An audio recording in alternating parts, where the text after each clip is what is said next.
In today's video, what began as a first date in Newcastle spiralled into a high-speed police pursuit that ended in a violent collision.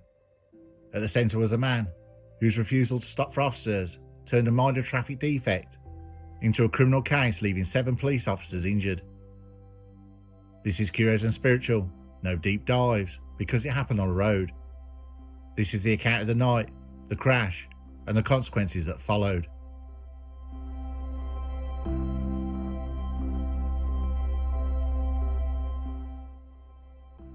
First dates are notoriously risky.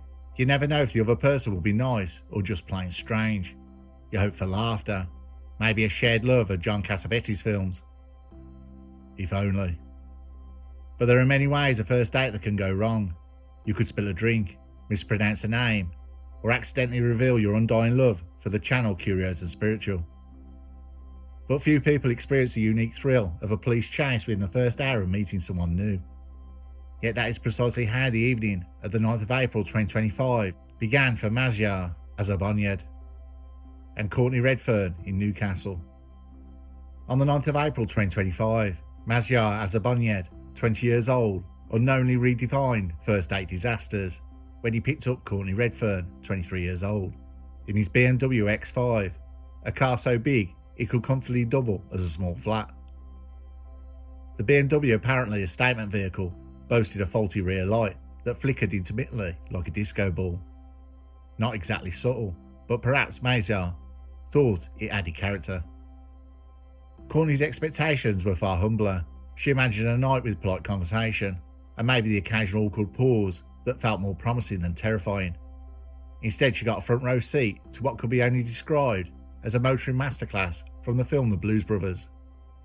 Their journey began innocuously enough, leaving the venue with a hopeful hum of potential romance in the air. Then from behind, a police patrol car appeared, with a glow of blue lights in the rearview mirror, indicating a routine traffic stop. The officers had noticed the BMW's faulty rear light, a minor offence, but enough to warrant a quick chat. What might have been a straightforward stop became anything but, when Mazyar decided not to stop. Instead, he accelerated. To say Courtney was surprised would be putting it mildly. Her subsequent recounting of the night included repeated desperate pleas for Mazyar to comply with police, which fell on deaf ears. The BMW speeded ahead, weaving unpredictably through traffic. The chase quickly escalated, drawing in more police vehicles, their sirens wailing and lights flashing in a desperate attempt to bring the pursuit to a safe conclusion. Other drivers were on the road and forced into sudden evasive manoeuvres, their evening plans interrupted by the unexpected chaos unfolding at high speed. A motorway that typically hosts lumbering lorries and hurried commuters was now a stage for a game of vehicle cat and mouse. Courtney's initial excitement about the date was replaced by a dawning horror. The officers involved did their best to contain the vehicle, employing standard tactics designed to prevent harm while encouraging compliance. Yet Mazyar remained determined to keep going, the situation escalating with each mile. What started as a minor traffic concern soon morphed into something far more serious, a dangerous pursuit that would leave its mark on all involved. But that story does not end here. The following hours would see the situation grow more complicated, involving police investigations, legal questions, and the reality of consequences catching up with poor choices. For now though, this is where the tale pauses. A night that began with promise took a wrong turn at a faulty rear light and led to a police chase that Newcastle will not soon forget.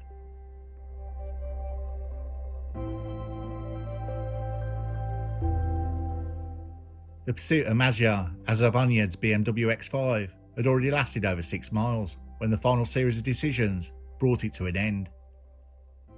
The car had been speeding at 120 miles an hour. The faulty rear light that had first drawn police's attention was still flickering sporadically, a small but constant reminder of how it all began. Behind him, at least 4 marked police vehicles maintained pursuit, sirens on, blue lights flashing. 2 unmarked units had joined in after the chase moved to the A1 northbound, relaying positions and road conditions over the radio. The BMW was in the high-speed lane, travelling at an estimated 90 miles per hour, weaving between slower moving vehicles. officers reported erratic lane changes without signalling and repeated acceleration whenever the gap between the BMW and the lead police car narrowed. At several points, the BMW crossed a solid white line onto the central reservation, the narrow buffer zone, to overtake traffic that had no space to move aside.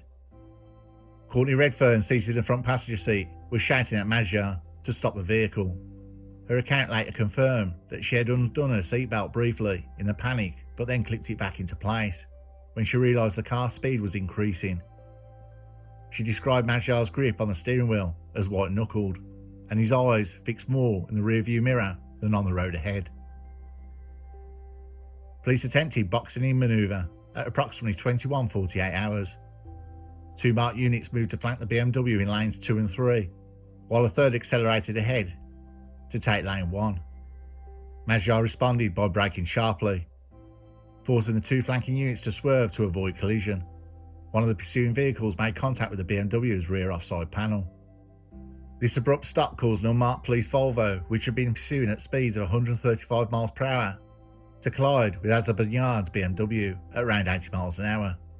This impact triggered a domino effect as other police vehicles also collided, resulting in a pile-up involving 5 police cars. Officers immediately moved in.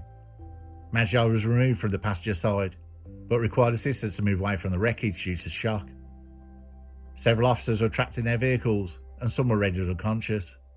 One police car had its roof torn off, 7 officers were injured, and 4 remained off work for 2 months. Paramedics attended to both occupants of the BMW. Magyar had no life-threatening injuries, but exhibited signs of concussion and bruising to the chest and arms. Courtney suffered no physical injuries, but was described as visibly distressed. Both were transported to hospital for precautionary checks before being discharged into police custody. The crash scene was secured by Northumbria Police's Traffic Division. Officers conducted an initial scene survey, photographing tyre marks, debris fields, and points of impact along the barriers. This was the end of the chase. From the first flash of blue lights to the final collision, the pursuit lasted just under 10 minutes. The incident log recorded the offences under investigation as dangerous driving, failing to stop for police, driving otherwise than in accordance with a licence, and driving without insurance. Those last 2 would become the focus of the investigation that followed, but in that moment, it was the chaos of the crash that dominated everyone's attention. As for Courtney, her night ended in the police station waiting room, replaying every second of the chase in her head. She agreed to a first date, not a demolition derby. And so the scene was set for formal investigation, but first, the incident had to be written up. In a police interview, Magyar Azerbaiján described his driving as shit, denied braking harshly in the middle of the A1, instead accusing the police officers of travelling too fast, and he sped off because his passenger mentioned having drugs on her, and so he panicked. His passenger was later cautioned possession of a small amount of cannabis. After the initial car chase and collision, Magyar Azerbaiján was given bail and was caught driving on multiple occasions while on that bail. He drove a red Hyundai i10 to and from his job at a gym in Newcastle. Police spotted him on a garage forecourt filling up a vehicle, leading to his arrest again. He was bailed for that offence. Magyar Azerbaiján is from Iran. He arrived in the UK when he was 14 years old, fleeing persecution from his home country. After spending time in immigration centres and foster care, he was granted refugee status and leave to remain in the UK.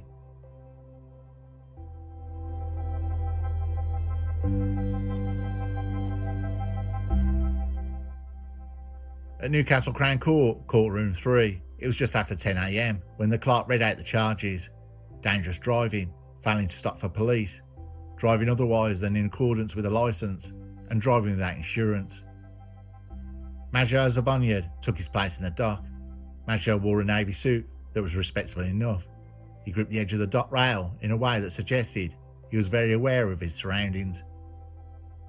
The prosecution began with a small detail that started it all: a faulty rear light, and from there they built a step-by-step account of the event, detailing the police attempt to stop the BMW, the pursuit that followed, and the eventual collision. The barrister, Mr. Bennett, spoke without embellishment, letting the facts do the heavy lifting.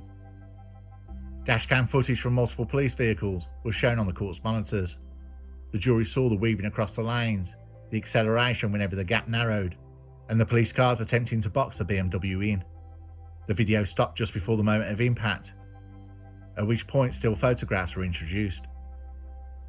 The smashed BMW, the crashed police cars, and the debris scattered across the carriageway. Courtney was called as first witness under oath. Under oath, she described how the evening begun as a casual first date and turned into something entirely different. Within minutes, she confirmed that she had urged Magyar to stop, and she had never agreed to any kind of fast drive, and that she had thought right up until the police lights came on, they were simply going for a coffee. The defence strategy was to recast Magyar's decisions as panic rather than defiance. His barrister, Mr. Harper, described him as a man under pressure, worried about losing his vehicle, who made the wrong choice in the heat of the moment. He pointed out that no civilians had been injured and that the whole incident had begun over a minor defect. However, the prosecution reminded the jury that the heat of the moment had lasted for nearly 10 minutes, at high speed, across multiple lanes, and in the face of repeated police instructions to stop. Police officers from the pursuit testified about their injuries and the risks taken to prevent the BMW from endangering others. The collision investigator presented diagrams showing exactly how the crash unfolded, noting the speed, trajectory, and sequence of impacts. In the closing remarks, the prosecution stressed that the dangerous driving is not about bad luck, but about conduct falling far below the standard expected of a competent and careful driver. The defence asked the jury to consider whether fear might have driven events as much as recklessness. Judge Markham summed up the case, reminding the jury to focus on the evidence. They retired at 3:15 p.m. and returned less than 3 hours later with unanimous guilty verdicts on all counts. Sentencing took place the next morning. Mr. Azabanyard, the judge said, "You made a series of deliberate and dangerous decisions. Your actions placed your passenger, police officers, and other road users in danger. That there were no fatalities is due entirely to chance. You will serve an immediate custodial sentence." The total sentence was that of 14 months in custody, concurrent terms for the lesser offences, and a driving ban of 3 years and 7 months. Courtney quickly left, avoiding the waiting reporters. Magyar was led down to the cells.